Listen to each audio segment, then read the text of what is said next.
स्कंद number 12 है, स्कंद number 12 है, अध्याय नंबर 2 है और मंत्र नंबर 25 है। इस मंत्र को देखिए, ये वही मंत्र है। हम आपके नाम को बहुत बुलंद कर देंगे, हमेशा आपका नाम बाकी रहेगा। जब तक दुनिया में मेरा नाम लिया जाएगा, आपका नाम भी लिया जाएगा। जरा इस मंत्र के तर्जुमे को देखिए। वेदा हमिद अहमद नाम का आदमी आएगा, वेदा हमिद अहमद नाम का आदमी जन्म लेगा। पुरुषम वो इंसान होगा, नूर नहीं होगा। देखिए वेद भी ये मानते हैं, वेदा हमिद वो अहमद नाम होगा, पुरुषम इंसान होगा, लेकिन इंसानों में इतना बड़ा महान पुरुष होगा, महान इमादत, कि उनके बराबर कोई दूसरा नहीं होगा। नाम अहमद होगा, इंसान होगा, महान इमादत, इतना महान पुरुष होगा कि उसके बराबर कोई दूसरा नहीं होगा। महान इमादत, वरुण वर्णन करेगा, तपस्या तपस्या करेगा, अल्लाह का बहुत ही नाम लेगा, अल्लाह का बहुत ही जिक्र करेगा, ईश्वर अल्लाह का बहुत नाम लेगा। वरुण तपस्या, जब देखो अल्लाह का नाम लेगा, वरुण तपस्या। प्रस्ताव, उसी की कुटिया में उसी के धर्म में चले जाना, उसी के धर्म में प्रवेश कर लेना। प्रस्ताव की मीनिंग क्या हुई? प्रस्ताव, उसी की कुटिया में चले जाना। प्रस्ताव का माना होता है उसी की इक्तिदा करना, उसी के नक्शे कदम पे चलना, यानी उसी के धर्म में शामिल हो जाना।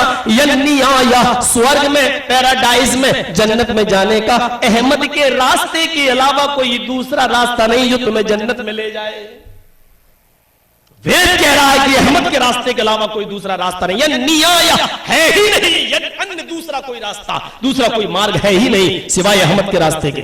वरुण तपस्या, वो अल्लाह का बहुत ही नाम लेगा। अल्लाह के नबी के जहां नाम बताए गए मोहम्मद, वही एक नाम अहमद भी बताया गया। वइज़ क़ाला ईसा इब्नु मरियम या बनी इस्राईल इन्नी रसूलुल्लाह इलैकुम मुसद्दिक़न लिमा बैना यदैया मिनत तौरात व मुबश्शिरन बिरसूलिन याती मिन बाद इस्मुहु अहमद। हजरत ईसा ने कहा, है मेरी कौम के लोगों, है इस्राइल के बेटों, मरियम के बेटे ईसा ने कहा, वइज़ क़ाला ईसा इब्नु मरियम या बनी इस्राईल, है इस्राइल के बेटो, है मेरी कौम के लोगों, इन्नी रसूलुल्लाह इलैकुम, मैं तुम्हारी तरफ अल्लाह का रसूल बनाकर भेजा गया हूं, तुम्हारी तरफ अल्लाह का पैगाम बनाकर भेजा गया हूं।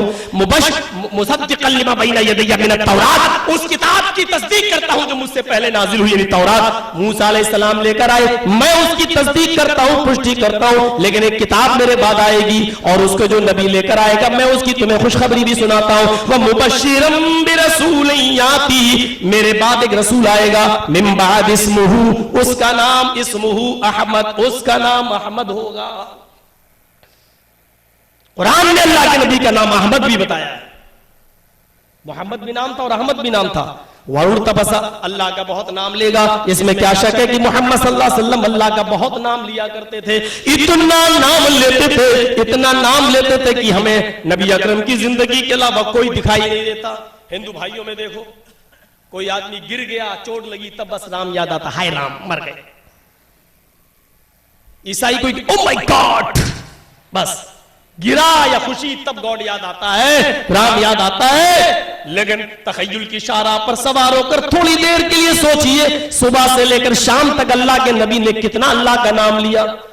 आंख खुली, तहज्जुद की नमाज पढ़ने के लिए आंख खुली, सुबह उठते हैं तो अल्लाह का नाम, अल्हम्दुलिल्लाहिल्लज़ी अहयाना बअदा मा मातना, अल्हम्दुलिल्लाहिल्लज़ी अहयाना, अल्लाह का नाम।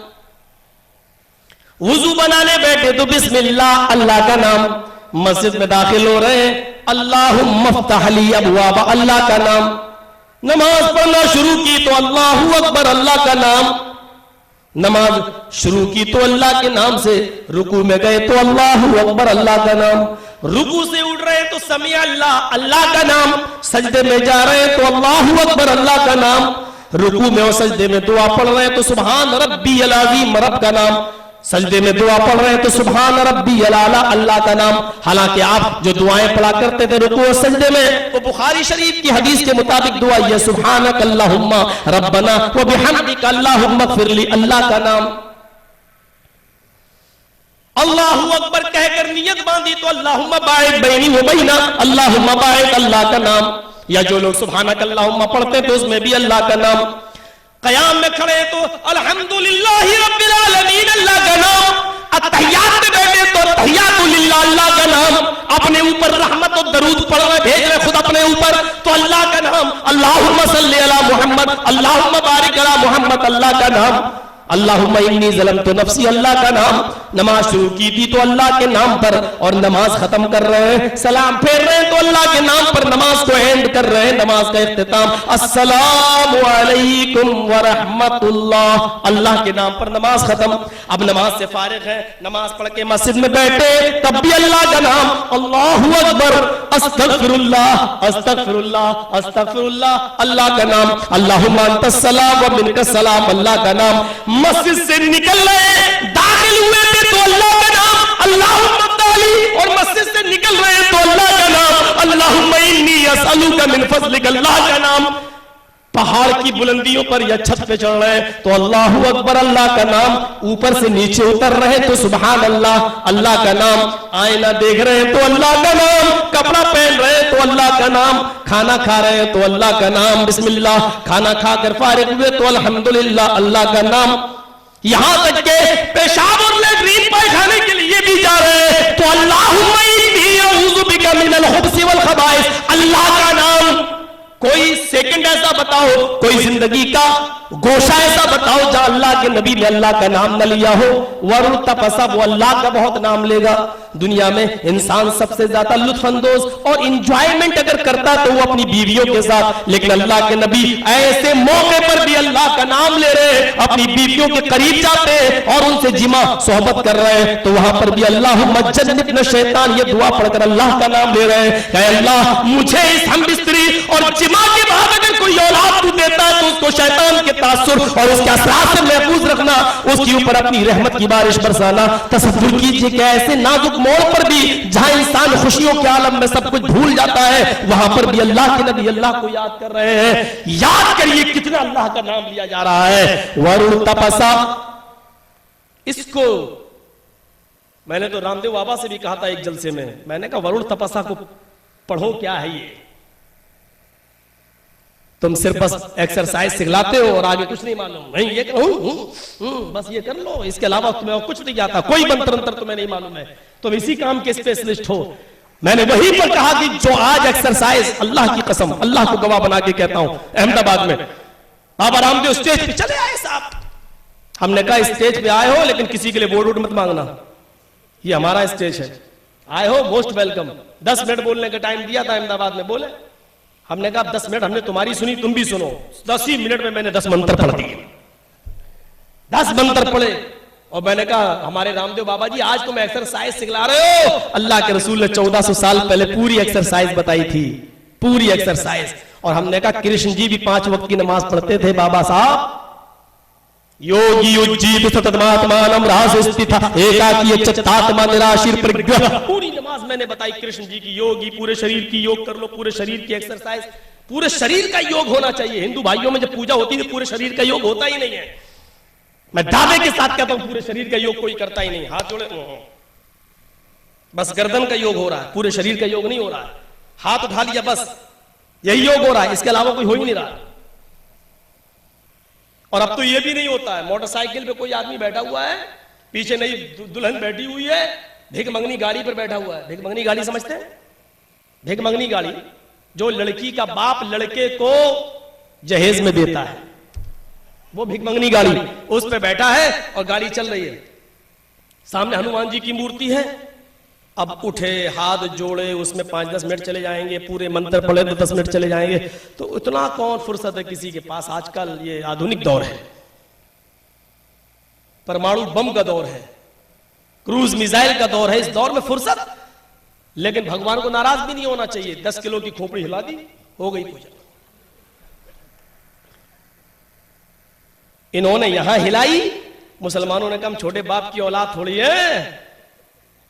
नमाज पढ़ी 4 मिनट में, 5-10 मिनट में 17 रकातें पढ़ के निकल गए। अल्लाह सुभान रब्बिल अज़ीम, सुभान रब्बिल अज़ीम, अल्लाह कौवे की चोंचे मारी, भागे, हो गई इबादत। हम छोटे बाप की औलाद थोड़ी है, हम बड़े बाप के बेटे हैं, बड़े बाप के बेटे। इतनी जल्दी नमाज, ऐसी घसीटा मार नमाज, अल्लाह बचाए। ये कौन सी नमाज? ही नमाज है चूचू का मुरब्बा। इससे तो देर तक बाबा रामदेव एक्सरसाइज कर लेता है, कम से कम 20 मिनट आधा घंटा तक एक्सरसाइज कर लेता है। पूरे शरीर की एक्सरसाइज सिर्फ नमाज में होती है। देखिए अल्लाह अकबर, देखिए ये हाथ उठ रहा है, ये पॉजिटिव रेजेस दौड़ रहे हैं, और ऊपर जो हाथ बन रहे हैं इसमें भी पॉजिटिव रेजेस हैं। कभी कभी तरावी पढ़ी, अभी रमजान का महीना आने वाला है, जब आप तरावी पढ़ेंगे तब देखिएगा आप, बहुत दिनों के बाद तो आदमी को तरावी पढ़ने का मौका मिलता है। अब हाथ ऐसे बंधा होगा, इमाम साहब राजधानी एक्सप्रेस चलाएंगे क्योंकि उनको कुरान खत्म करना है, और यालमून तालमून समझ में आएगा, बस शुरू करेंगे अलिफ लाम मीम वो लफ्ज समझ में आएगा आपको, बस आखिरी, और यहां पीछे आदमी नमाज पढ़ेगा तो नींद आएगी उसको। ऐसे हाथ ऐसे होगा, फिर एकदम पकड़ लेगा। ये हाथ जो ऊपर है, ये वजन पड़ रहा है इस हाथ पर, ये पॉजिटिव रेजिस डाल रहे हैं मेडिकल साइंस के मुताबिक, ये वजन है हाथ पर, ये हाथ की एक्सरसाइज है। हिंदुओं को भी देख लो, वो ऊपर ही बांधता है ऐसे, हम लोग ऐसे, वो ऐसे, क्योंकि पॉजिटिव रेजिस है, इबादत दिल से होती है।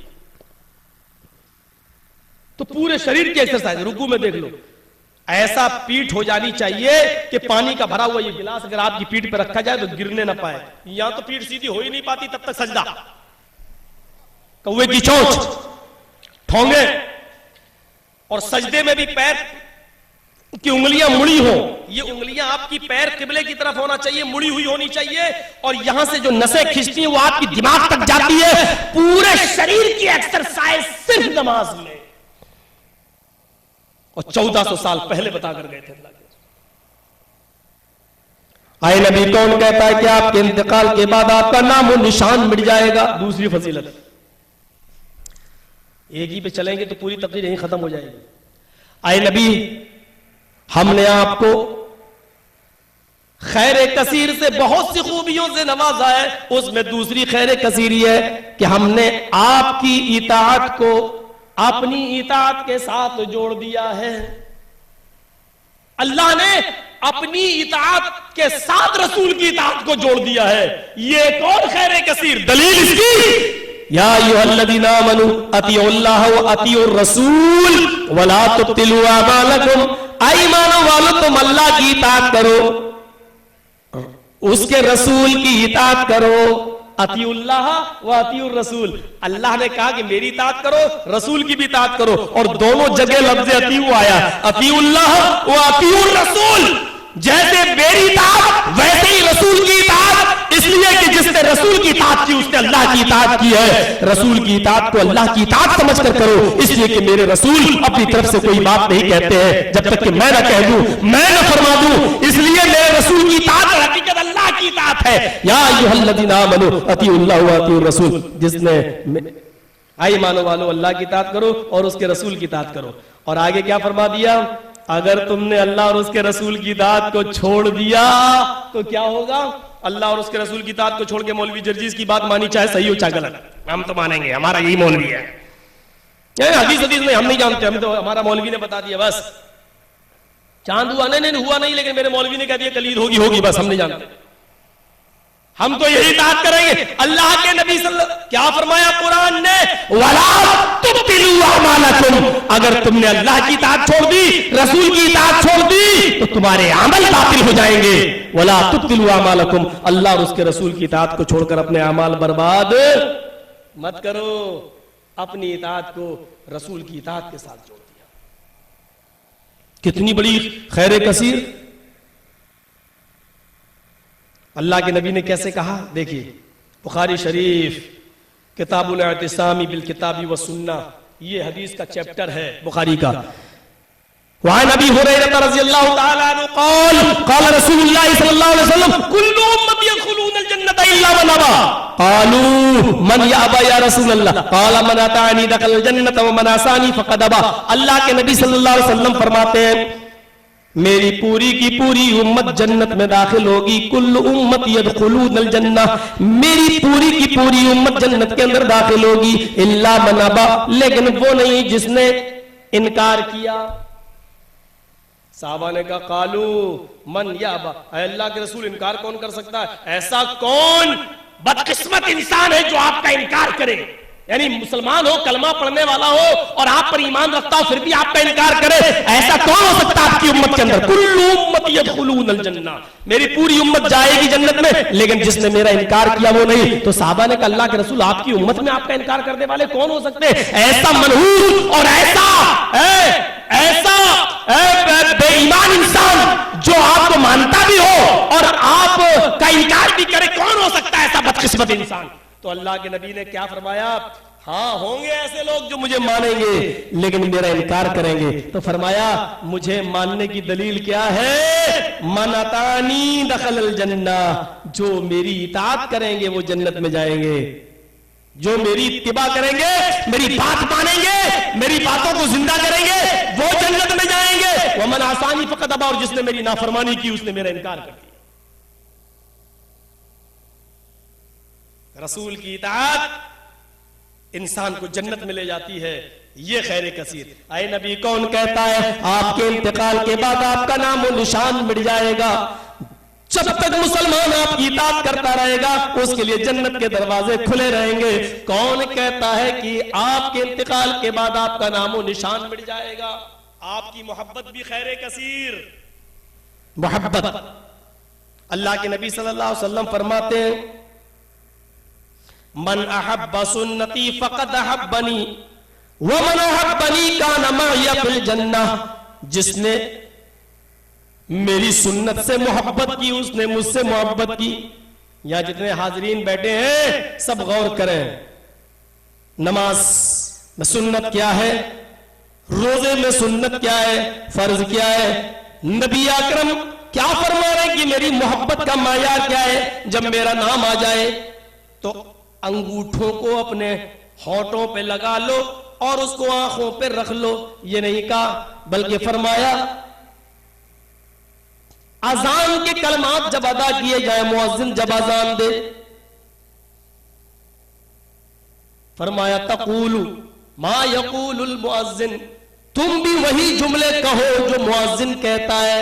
अल्लाह के रसूल तो कहने का हुक्म दे रहे हैं, तुम भी वही कहो जो मुअज्जिन कह रहा है। अल्लाह के रसूल ने ये कहां फरमाया कि तुम अपने अंगूठों को चूमो? आपने फरमाया जो मुअज्जिन कह रहा है वही तुम भी कहो। हय्या अलस सलाह हय्या अलल फलाह पर ला हौला वला कुव्वता इल्ला बिल्लाह कहो। बकिया सब पूरी आसान जो मुअज्जिन देता वही तुम भी अल्फाज अदा करो। मोहब्बत का मायार क्या है? मन हब्बा सुन्नती, जिसने मेरी सुन्नत से मोहब्बत की, फक़द हब्बनी, उसने मुझसे मोहब्बत की, वमन अहब्बनी कान मअया फिल जन्नह, और जो मुझसे मोहब्बत करेगा वो मेरे साथ जन्नत के अंदर होगा। अब हम अंदाजा लगाएं, इसका उल्टा मुखालिफ मफहूम निकालो। किसी चीज को समझने के लिए उल्टा मफहूम निकाला जाता है। जैसे कुरान की एक आयत में पेश कर रहा हूं, वला तहिनु वला तहज़नु व अंतुम लअलौना इन कुंतुम मुमिनीन। अल्लाह कहता मुसलमानों तुम गम न करो, तुम मायूस ना हो, तुम परेशान मत हो जाओ, तुम ही बुलंदी पर रहोगे, तुम ही हुकूमत में लेगी, तुम ही हुक्मरान रहोगे, तुम ही सबसे बुलंद रहोगे, इज्जत तुम्हारे लिए रहेगी। शर्त ये इन कुंतुम मुमिनीन, पहले तुम मोमिन बन जाओ। अगर तुम मोमिन हो तो। अब इसका उल्टा मफहूम क्या निकालो? अल्लाह कह रहा है इज्जत मोमिनों के लिए है, हम तुम्हें बुलंदी देंगे, इज्जत देंगे, शर्त यह है कि तुम अपने अंदर ईमान पैदा कर लो। आज हमारे पास हुकूमत नहीं है, आज हम जलील हैं, आज इज्जत हमारे पास नहीं है, इसका मतलब यह है कि ईमान हमारे अंदर नहीं है। उल्टा मफहूम निकालिए, आज मुसलमान पूरी दुनिया में सबसे ज्यादा जलील है। ज़ुरिबत अलैहिमुज़ ज़िल्लतु वल मस्कना, जिल्लत और मस्कनत उसके चेहरों पर छा रही है। ये 2014 का इलेक्शन है, देख लो, मुसलमान सबसे ज्यादा कटेगा। मुसलमान इत्तेफाक और इत्तेहाद के पैमाने को खत्म कर देगा, इंतशार इसके अंदर होगा, इज्तिमाइयत इसके अंदर नहीं पाई जाएगी। और जब मुसलमानों में इज्तिमाइयत नहीं होगी तो इसका फायदा दूसरे लोग उठा लेंगे। बस जरूरी नहीं कि मैं हर बात खोल के कहूं, कह दिया जो कहना था मुझे। इलेक्शन का दौर है, मेरे पास भी दिल्ली गवर्नमेंट का लेटर आ चुका है कि फला फला तारीख को आप हिंदुस्तान के किसी कोने में नहीं जा सकते। दिल्ली गवर्नमेंट का लेटर, एक हमको दिया है, एक इमाम बुखारी को दिया है, एक परवीन तोगड़िया को दिया है। इन लोगों के दर्जे में रखा गया हमको। मेरे भाइयों जरा गौर करो, आज हमारे पास ईमान नहीं है, इसलिए हम दलील ख्वार हो रहे हैं। अल्लाह के नबी फरमाते हैं, मन हब्बा सुन्नती फक़द हब्बनी, जिसने मुझसे मोहब्बत, मेरी सुन्नत से मोहब्बत की, उसने मुझसे मोहब्बत की, और जिसने मुझसे मोहब्बत की वो जन्नत में जाएगा। इसका मतलब ये क्या है? रसूल से मोहब्बत करने के लिए जरूरी है कि रसूल की सुन्नत से मोहब्बत की जाए, वरना आदमी चाहे कितना अंगूठे चूम ले, कितने ही झंडे लगा ले और कितने ही नारे लगा ले, लेकिन मोहब्बत का मायार पूरा नहीं होगा। मोहब्बत का मायार तो ये था, मुस्लिम शरीफ चैप्टर देखिए, किताब उठाइए, किताबुल जुमा पढ़िए, अल्लाह के नबी खुतबा दे रहे हैं जुमे का, चैप्टर देखिए, अल्लाह के नबी खुतबा दे रहे हैं जुमे का। अब्दुल्लाह इब्ने मसूद नमाज पढ़ने के लिए जुमे की आ रहे हैं, थोड़ा लेट हो गए, वजू बनाते हैं, मस्जिद में दाखिल होते हैं, एक पैर मस्जिद के बाहर है, एक पैर मस्जिद के अंदर है, एक पैर मस्जिद के बाहर है, एक पैर मस्जिद के अंदर है। इतने में दौराने खुतबा एक दूसरे सहाबी जो जुमे की नमाज पढ़ने आए थे भूल गए, उनको जरूरत पड़ गई, वो बाहर निकलना चाह रहे थे, तो अल्लाह के रसूल ने उनको देखा कि वो खड़े हो गए, तो अल्लाह के नबी ने उनसे कहा इजलिस मकानक, लेकिन नाम नहीं लिया आपने किसी का,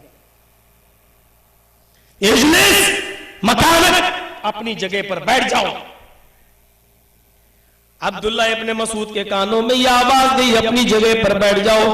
उनका एक पैर मस्जिद के बाहर था, एक पैर मस्जिद के अंदर था, वो वहीं बैठ गए। क्या स्टाइल रही होगी? एक पैर बाहर हो मस्जिद के, एक पैर अंदर हो, नबी की आवाज आ जाए बैठ जाओ बैठ जाओ, तो क्या स्टाइल क्या रही होगी? आप लोग कोई कर ही नहीं पाएंगे, हम भी नहीं कर पाएंगे। वो बैठ गए वहीं पर। नबी अकरम की नजर जब अब्दुल्ला इब्ने मसूद पर पड़ी तो आप मुस्कुरा दिए, तालिया अब्दुल्ला, नहीं तुम इधर आओ। आए अब्दुल्ला, मैंने तुमसे तो नहीं कहा था बैठने के लिए, मैंने तो इनसे कहा था, ये खड़े हो गए, इनसे कहा था बैठ जाओ, लेकिन तुम क्यों बैठ गए? तुम तो आ रहे थे, तुम क्यों बैठ गए? कुर्बान जाओ, अब्दुल्ला इब्ने मसूद के जवाब पर जो जवाब उन्होंने दिया वो जवाब ये था, आए अल्लाह के नबी सल्लल्लाहु अलैहि वसल्लम, अल्लाह की कसम मुझे नहीं मालूम कि आपने किससे कहा, मैं तो सिर्फ इतना जानता हूं कि आपने, मैं तो सिर्फ इतना जानता हूं कि आपने अपनी जबान से ये कहा इजलिस बैठ जाओ, आपने किसी का नाम नहीं लिया, मेरे कानों ने ये आवाज सुनी बैठ जाओ, मैंने सोचा ये हुक्म अगर नबी का ना माना तो जहन्नम मुझ पर वाजिब होगी, नबी की नाफरमानी लिखी जाएगी। मेरे कानों ने तो ये सुना बैठ जाओ, मैं बैठ गया। मुझसे आप ये सवाल क्यों कर रहे हो कि तुम क्यों बैठ गए? मैं तो इसलिए बैठा क्योंकि आपने किसी का नाम नहीं लिया, आपने तो आम हुक्म दिया था बैठ जाओ।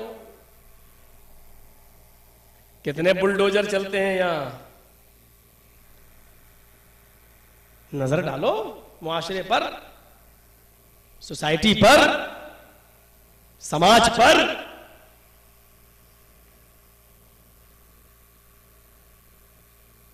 गौर कीजिए आप, अल्लाह के नबी नमाज पढ़ा रहे हैं। दलील अबू दाऊद शरीफ चैप्टर किताब उस्सलात, अल्लाह के नबी नमाज पढ़ा रहे हैं, रावी हजरत अबू सईद खुदरी, सहाबा आपके पीछे नमाज पढ़ रहे हैं।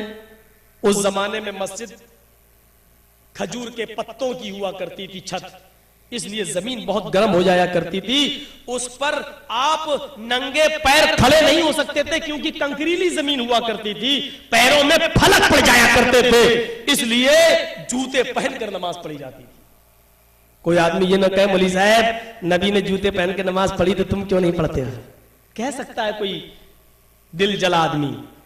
इसलिए मैंने ये पहले वजाहत कर दी, इन मस्जिदों में मत चले आना जूते पहनकर जो साफ सुथरी रहती हैं। उस जमाने के हालात ऐसे थे, खजूर की पत्तों की छत है, सूरज की गर्मी से जमीन तप रही है, पैर अगर जूते से खाली कर दिए जाए तो नंगे पैरों पे पैर फलक पड़ जाए। अल्लाह के नबी जूते पहनकर नमाज पढ़ा रहे, सहाबा भी नबी के पीछे जूते पहनकर नमाज पढ़ रहे हैं। इत्तिबा देखिए और सहाबा की मोहब्बत देखिए। अचानक अल्लाह के नबी ने अपने पैरों के दोनों जूते उतार लिए। फवज़अहुमा यसारिही, ये अबू दाऊद के अल्फाज से आपने उन दोनों जूतों को अपने बाएं तरफ रख दिया। सहाबा जो नबी के पीछे खड़े थे उन्होंने देखा कि नबी ने नमाज की हालत में अपने दोनों जूते उतारे, तो इन सहाबा ने भी अपने दोनों जूते उतारे और अपने बाएं तरफ रख लिए। जब अल्लाह के नबी ने सलाम फेरा, अस्सलामु अलैकुम व रहमतुल्लाह, अस्सलामु अलैकुम व रहमतुल्लाह, और आपने मुक्तदियों की तरफ चेहरा किया, जूतों का ढेर लगा है। आपने फौरन कहा, अबू दाऊद की हदीस के अल्फाज है, आपने जो अल्फाज अदा किए वो अल्फाज ये थे, मा हमलकुम अला इल्काई निआलिकुम। ये जूतों का ढेर, तुम्हें किसने कहा था जूते उतारने के लिए, तुमने क्यों उतारे?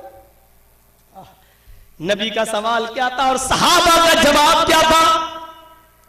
मा हमलकुम अला इल्काई निआलिकुम, तुम्हें किसने उभारा जूते उतारने के लिए, तुमने जूते क्यों उतारे? तुम्हें जूते नहीं उतारना चाहिए, क्यों उतारे? सहाबा का जवाब देखिए, आए अल्लाह के नबी, आप हमसे क्यों कह रहे हैं कि जूते क्यों उतारे? हम तो सिर्फ इतना जानते हैं, कितने सीधे थे, उनके दिल में जो था वो जबान पर होता था, हमारे दिल में जो है वो जबान पर नहीं होता है। हमारे दिल कुछ और है, जबान कुछ और कहती है। सहाबा का दिल इतना साफ था, सहाबा ने कहा अल्लाह के रसूल हमसे क्यों कह रहे हैं कि जूते क्यों उतारे? हम तो सिर्फ इतना जानते हैं, हमने अपने नबी को जूते उतारते हुए देखा तो हमने भी उतारा। कितना सच्चा जवाब था। आपने उतारे तो हमने भी उतार लिए, हमने सोचा ऐसा होगा। अब अल्लाह के नबी सल्लल्लाहु अलैहि वसल्लम का जवाब सुनिए। आपने फरमाया नहीं नहीं, जब मैं नमाज पढ़ाना शुरू कर दिया तो मुझे जिब्रील अमीन ने बताया, अतानी जिब्रील, जिब्रील मेरे पास आए और उन्होंने फरमाया, आए मोहम्मद सल्लल्लाहु अलैहि वसल्लम, आपके दोनों जूतों में गंदगी लगी हुई है। नमाज से पहले आप उसे नहीं देख पाए, कज़रन औ अज़न, गंदगी या तकलीफ पहुंचाने वाली कोई चीज आपके जूतों में लगी हुई है और गंदगी जूतों में होगी तो नमाज नहीं होगी, इसलिए आप अपने दोनों जूते उतार लो। मेरे साथियों, मैंने नमाज की हालत में अपने दोनों जूते उतार कर अपने बाएं तरफ रख दिए। तुम लोग जूते मत उतारा करो, हाँ नमाज पढ़ने आओ तो पहले देख लो अपने जूतों की तरफ, अगर गंदगी लगी हुई हो या कोई तकलीफ पहुंचाने वाली चीज लगी हुई हो तो उसको मिट्टी पर रगड़ लिया करो। वहां मिट्टी पड़ी होती थी, जमीन मिट्टी मटियाली थी, कंकरीली जमीन के साथ साथ मिट्टी हुआ करती थी, जमीन पर रगड़ लिया करो और अपने जूतों को, गंदगी को जमीन की मिट्टी से पाक कर लिया करो। उसके बाद तुम उन्हीं जूतों में नमाज पढ़ लिया करो। मैं बताना ये चाहता था आपको कि नबी की मोहब्बत इतनी थी सहाबा को कि वो यस नो नहीं जानते थे, वो वाट वाई नहीं जानते थे, वो सिर्फ इतना जानते थे कि आपने उतारा तो हमने भी उतार लिया, जो आपने किया वो हमने भी किया।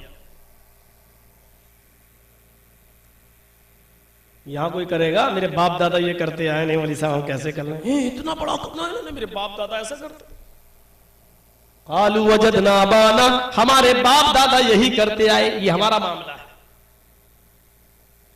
मेरे साथियों तो गौर करो, उनके दिल कितने साफ होते थे, इसका अंदाजा लगाइए। हमारे दिल साफ नहीं, उनके दिल में जो होता था वही जबान पर। वो वाकया याद है आपको? 3 आदमी जब अल्लाह के रसूल की बीवियों के घर गए, बुखारी शरीफ किताबुन निकाह के अल्फाज है, अल्लाह के बुखारी के अल्फाज तो ये, जा सलासतु रहतिन इला बुयूत अज़वाजिन नबी सल्लल्लाहु अलैहि वसल्लम, 3 लोगों की जमात जब नबी अकरम सल्लल्लाहु अलैहि वसल्लम की बीवियों के घर गई, पूछा नबी कितना नमाज पढ़ते थे, रोजा कितना रखते थे, बताया इतना सोते थे, इतना उठते थे, इतना जागते थे, इतना नमाज पढ़ते थे, इतना रोजा। तो ये तीनों क्या कहते हैं, कहां नबी कहां हम, नबी सोते भी थे, उठते भी थे, हमको तो नबी से ज्यादा इबादत करना चाहिए, अल्लाह के नबी तो जन्नती हैं। हमको तो नबी से ज्यादा इबादत करना चाहिए। कअन्नहुम तक़ालूहा, गोया कि उन्होंने अल्लाह के रसूल की इस इबादत को कम समझा। तो उन तीनों में से एक आदमी ने क्या कहा, हम तो नबी से ज्यादा इबादत करेंगे। तो एक ने क्या कहा, तीन थे, तीनों में से तीनों की गुफ्तगू सुनिए। तीनों में से एक ने क्या कहा, हम तो आज के बाद कभी रोजा ही नहीं छोड़ेंगे, हमेशा रोजा रखेंगे, रोजाना पैदर पे, कभी छोड़ेंगे ही नहीं, पूरी जिंदगी में रोज रोजा रखेंगे, आज भी, कल भी, परसों भी, कभी नहीं छोड़ेंगे। असूमुन नहार वला उफ्तिरु अबदा, ये बुखारी के अल्फाज, हमेशा रोजा रखूंगा, कभी नहीं छोड़ूंगा। दूसरे ने कहा, अच्छा तुम तो दिन भर रोजा रखोगे, हाँ तो दिन तो तुमने ले लिया, मैं क्या करूं? तो उसने कहा, उसल्लिल लैल, मैं रात भर नमाजें पढ़ूंगा, कभी नहीं सोऊंगा। एक ने दिन ले लिया, एक ने रात ले ली, मैं कभी नहीं सोऊंगा, रात भर नमाज पढ़ूंगा। तीसरे ने कहा, ओ मैं छोटे बाप का बेटा थोड़ी हूं, तुमने दिन तुमने रात सबने ले लिया, मैं क्या करूं, मैं क्या करूं? तो कहा, अच्छा ऐसा करता हूं, मैं बीवियों के करीब ही नहीं जाऊंगा। अना आतज़िलुन निसा फला तज़व्वज, कौन बीवी के करीब जाए, फिर बच्चे होंगे, फिर बच्चों में झमेले होंगे, फिर नमाज छूटेगी, नहीं, आज के बाद हम बीवी के करीब ही नहीं जाएंगे। यानी दिन में नमाज भी पढ़ेंगे, रोजा भी रखेंगे, और रात में हम नमाज भी पढ़ेंगे। तीसरे ने कहा, हम ये काम करेंगे, और ये कह के चले गए। अब अल्लाह के रसूल ने जब ये सुना तो बीवियों ने बताया, ऐसा ऐसा कह रहे थे वो तीनों। अल्लाह के नबी उनके पास गए। हमारे भाई जरा गौर करें, यहां वो भाई भी आए होंगे जो कहते हैं कि हमारे फला फला बाबा एक दिन में 2000 रकातें पढ़ते थे। वो तुम्हारे बाबा थे, पता नहीं कैसे पढ़ लेते थे 2000 रकात। एक मिनट की एक रकात भी मानो तो 24 घंटे में 1440 रकातें हो रही, पढ़ते थे 2000। एक मिनट की एक रकात मानो, तब 24 घंटे में कितनी रकातें हो रही हैं? 1440। वो भी कब? जब बाबा लेटरिन ना करते हो तब, 1 घंटा सोते ना हो तब, गुस्ल ना करते हो तब। अगर गुस्ल करने में 10 मिनट गए तो 10 रकातें कम कर लो। 24 घंटे में अगर 1 घंटा सोए तो 60 रकातें कम कर लो, तब हो रही है 1440। जब लगे हो तब। अल्लाह के नबी ने जब इनसे सुना, बीवियों ने बताया, तो आप उनके पास गए और पहले तो तहकीक की सबसे बड़ी बुनियादी चीज यह है कि हम तहकीक नहीं करते हैं। अल्लाह के रसूल उन तीनों के पास गए और बड़े अच्छे अंदाज में कहा, अंतुमुल लज़ी कुल्तुम कज़ा व कज़ा, तुम ही वो लोग हो जो ऐसा ऐसा कह रहे थे। तुमने ऐसा ऐसा कहा कि हम दिन भर रोजा रखेंगे, तुम ही वो हो जिसने कहा था कि हम रात भर नमाज पढ़ेंगे, तुम ही वो हो जिसने कहा था कि हम अपनी बीवियों से अलग रहेंगे। तो उन तीनों ने कहा, हाँ हाँ। कितने सीधे थे, दिल में जो था वही जबान पर। अभी इटावा में मैंने एक मीटिंग बुलाई अपनी जमीयत की। हमारी जमीयत में 21 आदमी है, 21। मैंने मीटिंग बुलाई सर्दियों में, जनवरी की सर्दी थी, कोहरा पड़ रहा था, संडे का दिन था। 21 आदमियों में 4 आदमी आए, 4। मीटिंग पोस्टपोन कर दी, हमने कहा अगले संडे को होगी। फिर मैंने लेटर पैड पे लिख के भेजा, सर्दी उस दिन भी पड़ रही थी, दूसरे संडे को भी, कोहरा उस दिन भी गिर रहा था, लेकिन मैंने लेटर पैड पे इतना लिख दिया कि मीटिंग बहुत जरूरी है, आपको आना है, आप लोगों के लिए नाश्ते का इंतजाम रहेगा। बस इतनी सी बात मैंने लेटर पे लिख दी। आप यकीन मानना, 21 में से एक भी गायब नहीं हुआ, 21 आए। सर्दी उस दिन भी पड़ रही थी, लेकिन 21 आए। मैंने उनसे कहा, नाश्ते की मोहब्बत में खींच के लाई, तो कहते नहीं मौलवी साहब आपकी मोहब्बत में आए। दिल साफ नहीं है, दिल साफ नहीं है। वो सहाबा कितने साफ दिल के थे, जो दबा दिल में होता था वही जबान पर। नबी ने कहा, तुमने ऐसा ऐसा कहा? हाँ, नहीं कहा था। वो नबी की डांट को भी अच्छा समझते थे। एक बार बहरीन से बहुत सा माल आया, बुखारी के अल्फाज है, बहुत सा माल, सारे सहाबा में बंटना था। हजरत बिलाल ने ऐलान कर दिया, फजर की नमाज के बाद अल्लाह के रसूल इस माल को बांटेंगे। रात के 2 ही बजे सारे सहाबा ने मस्जिद भर दी, सबको माल मिलना था। अल्लाह के रसूल जब फजर की नमाज पढ़ाने के लिए निकले, मस्जिद खचाखच भरी। कहे इतनी जल्दी? मुसल्ले पे पहुंचे तो आपने फिर पूछा, अच्छा समझ में आया इतनी जल्दी क्यों आ गए थे? तुमने शायद बिलाल की आजान, बिलाल की निदा सुन ली और बिलाल की आवाज तुम्हारे कानों में पड़ गई कि आज माल बढ़ेगा। साहबा कहते हाँ इसीलिए आए। नाम या रसूल अल्लाह। हाँ, जो जब दिल में था वही, ये नहीं कहा नहीं हम माल के लालच में नहीं है, हाय मेरा हक था लेने आए, जो दिल में था वही जबान पर। पहले तो अपने दिल साफ करो। तो मेरे भाइयों, मैं कहना ये चाहता था कि रसूल की इताअत और रसूल की मोहब्बत की खैर कसीर। मन अहब्ब सुन्नती फक़द अहब्बनी व मन अहब्बनी काना माइया फिल जन्ना। मेरी बहनें आई हैं, तुम्हारे लिए एक वाकया काफी है। मोहब्बत का मायार तो ऐसा होना चाहिए जैसा वो संसारी खातून को था। कबीले दीनारिया से उसका ताल्लुक था, कबीले दीनारिया से उसका ताल्लुक था। जंग ओहद हो रही है, उस औरत का, उस बुढ़िया का बाप भी मैदान जंग में लड़ रहा है, उसका बेटा भी मैदान जंग में लड़ रहा है, उसका शौहर भी मैदान जंग में लड़ रहा है, उसका भाई भी मैदान जंग में लड़